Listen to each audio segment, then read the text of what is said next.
Hello everyone, Raovake Community Manager from Exodus Games here with another Stargate Evolution tutorial.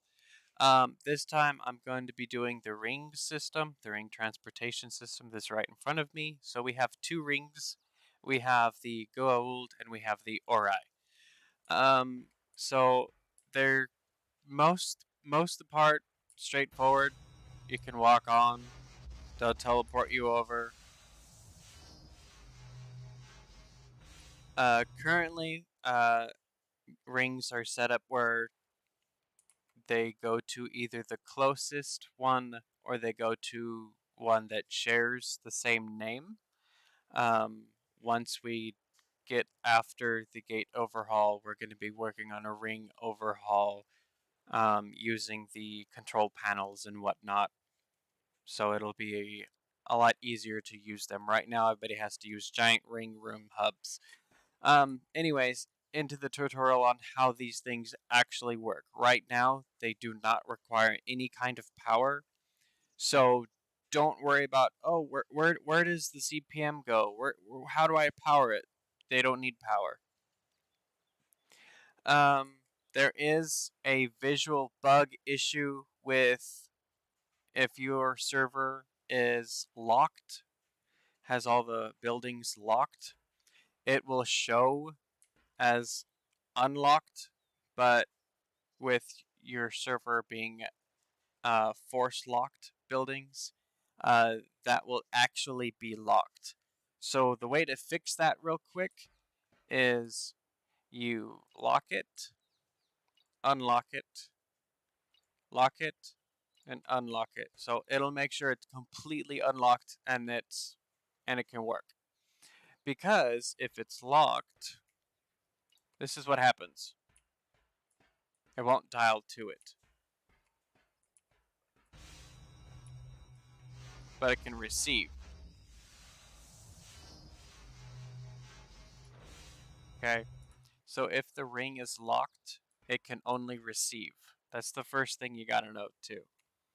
Now with it unlocked, if I rename it to say, for example, alpha, right? So this now has a name. It currently functions to go to the closest one. But if I rename this one alpha as well, this is what happens.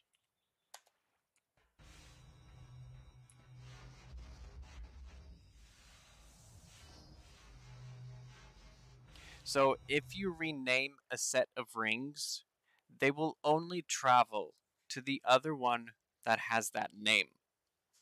Okay? If they have no name, it will simply go to whatever's the closest ring to it, which is default. Okay? So if I can go there, it'll take me over there. Right? Now, if I clear the name, it'll take me back to the closest one.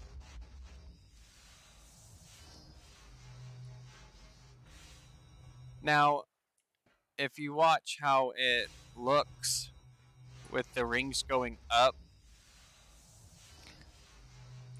its trigger space is about the third or fourth ring up.